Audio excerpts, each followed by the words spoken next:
అధ్యక్ష బీకామ్ లో ఫిజిక్స్ చదివిన వాళ్లకు నా లెక్కలు అర్థం కావాలి అధ్యక్ష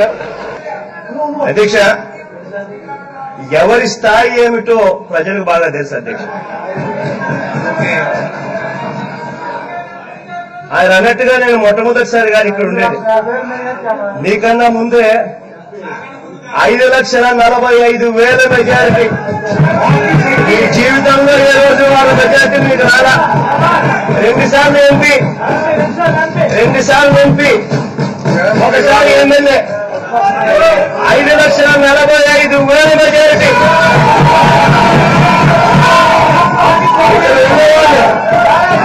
చంద్రబాబు గారు తల కింద పెట్టి కళ్ళచారు పెట్టినా కూడా మెజారిటీ రాదు. అదే నా స్థాయి, అదే మీ స్థాయి. క్విట్ ప్రోకో అర్థం ఏది అదేదో నా దగ్గర నుంచి వచ్చింది చెప్తున్నాను. ఇక్కడ ఒకటి చెప్పాలి అధ్యక్ష, నేనే అధ్యక్ష బ్లాక్ మనీ తీసుకొని సూట్ కేసుల్లో పెట్టుకొని ఆడియో టేపుల్లో వీడియో టేపుల్లో దొరికేట్టుగా ఎమ్మెల్యేలు కొనుగోలు చేసింది నేనే అధ్యక్ష. బ్లాక్ మనీ అధ్యక్ష. చంద్రబాబు నాయుడు గారు ఇంకోటి అడిగారు అధ్యక్ష, నేను ఏ స్కూల్ నుంచి వచ్చినాను అని చెప్పి చంద్రబాబు నాయుడు గారు నన్ను ప్రశ్నిస్తాను గారు. నేను చెప్తా ఉన్నా, ఆయన మాదిరి వచ్చి రాని ఇంగ్లీష్ నేర్పే స్కూల్ నుంచి కాదు మేము వచ్చింది. Hyderabad public school Begumpet. తెలుసుకోండి, ఇంకోటి కూడా తెలుసుకోండి. నేను 10th క్లాస్ లో ఫస్ట్ క్లాస్ స్టూడెంట్, ఇంటర్మీడియట్ లో ఫస్ట్ క్లాస్ స్టూడెంట్, డిగ్రీలో ఫస్ట్ క్లాస్ స్టూడెంట్. తెలుసుకోండి పోయే ఊరికే నీ మాదిరిగా పిహెచ్డీ డిస్కంటిన్యూ కాదు. నేను నీ మాదిరిగా ఎంఫిల్ చదవకపోయినా కూడా ఎంఫిల్ చదివినానని చెప్పే గుణం నాకు లేదు. నీ మాదిరిగా ఎక్కడైనా నువ్వు పోయి మాట్లాడేవు అని అంటే వచ్చి రాని ఇంగ్లీషు నువ్వు మాటలు చూస్తే అసలు నీలాంటి ఇంగ్లీష్ మాట్లాడితే పక్కన కేటీఆర్ గారు అన్నారు, ఇంత దారుణమైన ఇంగ్లీష్ మాట్లాడగలిగిన వ్యక్తి ఒక చంద్రబాబు నాయుడు గారు మాత్రమే ఉంటారని చెప్పి పక్కన కేటీఆర్ గారు అన్నారు. తెలుసుకోయా నీ ఇంగ్లీష్ గురించి, బయట ప్రపంచం ఏమంటా ఉందో ఊరికే మాట్లాడమంటే మాట్లాడతారు. ఆయన చెప్పిన మాటలు ఏదైతే ఉన్నాయో నా చదువుకు సంబంధించి తాను ప్రూవ్ చేయకపోతే చంద్రబాబు నాయుడు గారు రాజీనామా చేస్తాడా? సవాల్ అధ్యక్ష, సవాల్.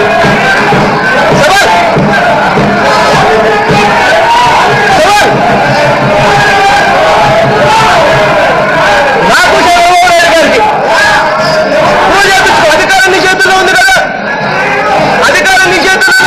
ప్రూవ్ చేసుకో. నీ ఇష్టం వచ్చిన మాటలు మాట్లాడుతూ ఉన్నారు. చూడండి, నిజంగా ఏదైనా మాట్లాడడానికి మద్దతు కొద్దు ఉండాలి. కనీసం మైక్ ఆన్ లో ఉందా లేదా అన్నా మాకు తెలిసేది. ఇప్పుడు మైక్ ఆన్ లో ఉందో లేదో కూడా తెలియడంలా, ఎప్పుడు మీరు ఆఫ్ చేస్తున్నారో కూడా తెలియడంలా. కాబట్టి దీన్ని దిక్కు చూడాలో మీ దిక్కు చూడాలో కూడా అర్థం కావడం లేదు మాకైతే. కనీసం ఇంత ఉందో ఎలాగైనా అదే అవకాశం ఉంది. ఇప్పుడు చూస్తే అసలు అది కూడా అవకాశం లేకుండా పోయింది. జీడీపీ గ్రోత్ రేట్లలో కూడా ఇలాంటి కూడా మీకు తెలియకపోతే ఇంక మీరు ఏ రకంగా చేస్తారు అధ్యక్ష పరిపాలన? జగన్మోహన్ రెడ్డి గారు అధ్యక్ష this is not at all fair. నాకు ఇచ్చిన టైం కూడా ఇంకా చాలా ఉంది అధ్యక్ష. 5 minutes కంప్లీట్. అధ్యక్ష పొద్దున చంద్రబాబు నాయుడు గారిని కూడా ఇదే రకంగా మాట్లాడనీకోకుండా చేస్తాం అధ్యక్ష. చాలా సీరియస్ గా చెప్తా ఉన్నాం.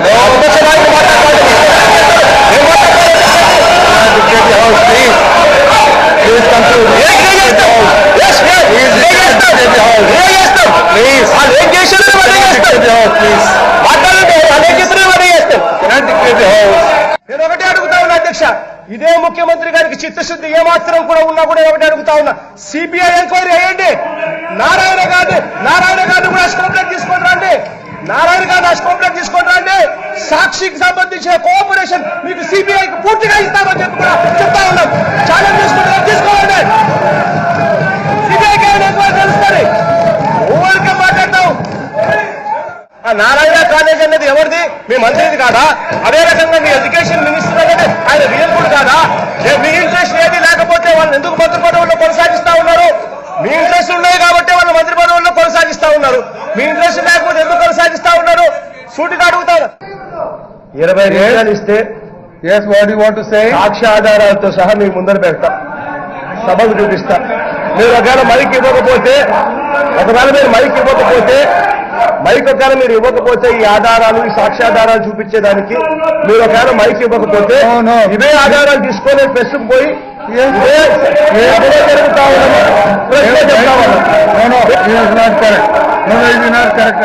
నోరు తెరిస్తే అడుగుతాను అధ్యక్ష.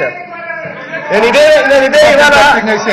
అధ్యక్ష, నేను అచ్చెన్నాయుడు గారి దగ్గర నుంచి చంద్రబాబు నాయుడు వరకు అందరికీ ఒక ఛాలెంజ్ చేస్తున్నా. 43,000 కోట్లని మీరు అంటున్నారు కదా, దాంట్లో 10 పైసల భాగం మీరు ఇస్తారేమో చెప్పండి. నా ఆస్తుని ఆడ గవర్నమెంట్ సంతకాలు పెట్టారు. రెడీనా అధ్యక్ష? నాకు తెలియదు అధ్యక్ష, ఇలా చూపించిపోవాలన్న సంగతి నాకు నిజంగా తెలియదు అధ్యక్ష. మీరు కొత్త సాంప్రదాయాన్ని పెట్టేటట్టుగా అయితే చంద్రబాబు నాయుడు గారు కూడా బయటకు ఎప్పుడన్నా వెళ్ళేటప్పుడు ఇలా చూపించిపోమని చెప్పండి అధ్యక్ష.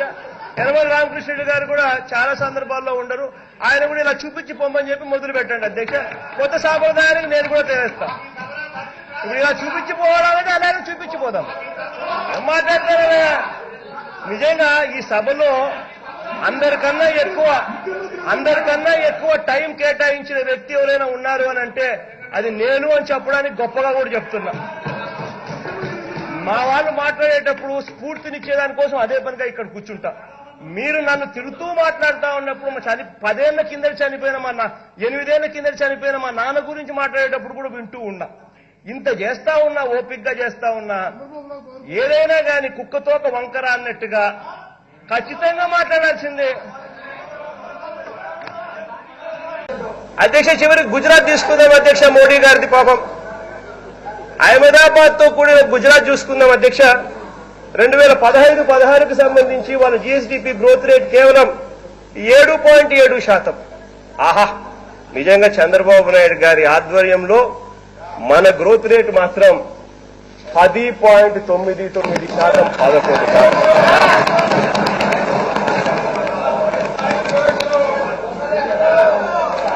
వారే వా!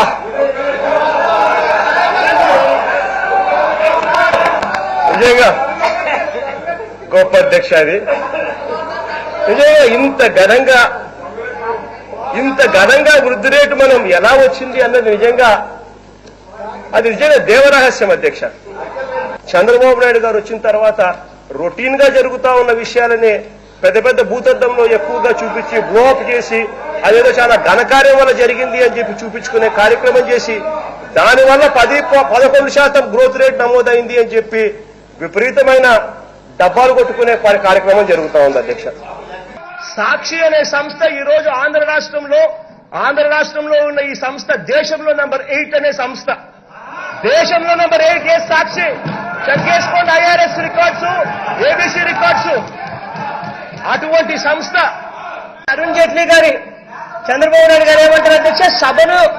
సభకు తప్పుడు లెక్కలు మేము చెప్తున్నామని. ఆహా, నిజంగా అధ్యక్ష, చంద్రబాబు నాయుడు గారు మొన్న నాకు టైం ఇవ్వలేదు అధ్యక్ష. అరుణ్ జైట్లీ గారి లెటర్ ఆయన చదివి వినిపించాడు ఇదే సభలో. కావాలంటే మీ రికార్డ్స్ ఒక్కసారి మీరు ఆన్ చేసుకుని మీరు కూడా టీవీ చూడొచ్చు అధ్యక్ష. ఆ రికార్డ్స్ ఆన్ చేస్తూ అరుణ్ జైట్లీ గారి లెటర్ చంద్రబాబు నాయుడు గారు స్వయంగా చదువుతూ ఏమని చెప్పారో తెలుసా అధ్యక్ష? ఆయన ఇంగ్లీష్ లో చెప్పిన లెటర్ ఈయన ఇంగ్లీష్ లో చదివాడు అధ్యక్ష.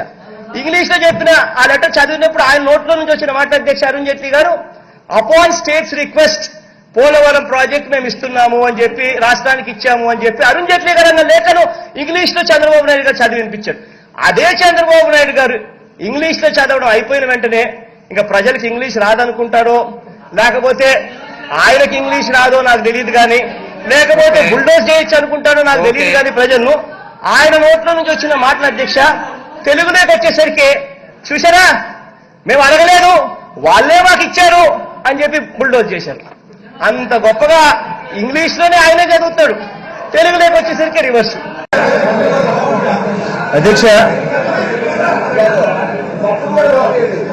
అధ్యక్ష మంత్రి గారు మాట్లాడుతూ అచ్చెన్నాయుడు గారు మాట్లాడుతూ ఈయన ఏదో అక్కడ ప్రజల మీద చాలా ప్రేమ ఉన్నట్టుగా ఈయన మాట్లాడే మాటలు చూసినప్పుడు ఆశ్చర్యం అనిపించింది అధ్యక్ష.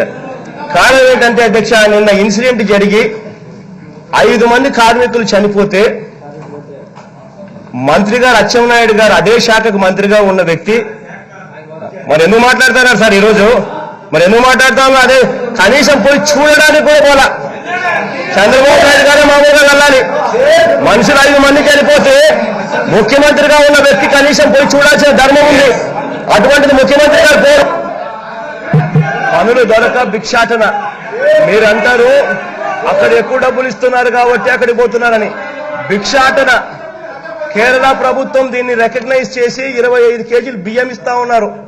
అంత దారుణంగా పనులు దొరక్క వలసలు పోతా ఉన్న పరిస్థితి. రాజశేఖర రెడ్డి గారి హయాంలో 97.5% లేబర్ కాంపోనెంట్. మీరు ఈ డబ్బులను అధ్యక్ష ఎవరు కూడా సిమెంట్ రోడ్లు వేయొద్దని, ఎవరు బిల్డింగ్లు కట్టొద్దని ఎవరు అనడంలా. కానీ ఉపాధి హామీకి సంబంధించిన నిధులను ఉపాధి క్రియేట్ చేయడం కోసం వెచ్చిస్తే దానివల్ల వలసలు ఉండవు, దానివల్ల ఎంప్లాయ్మెంట్ ఉంటుంది. ఈ మాదిరిగా అన్నదాతలు భిక్షాటన కోసం వేరే రాష్ట్రాలకు పోవాల్సిన పరిస్థితి రాకుండా పోతుంది. అధ్యక్ష, ఇంత దారుణంగా పరిస్థితి ఉన్నా మీరు మాత్రం ఇదే రకంగా ఇదే కరెక్ట్ అని చెప్పి మీరు అనుకుంటా ఉన్న తీరును, ఈ తీరుకు నిరసన తెలుపుతూ we are staging walkout for this question అధ్యక్ష.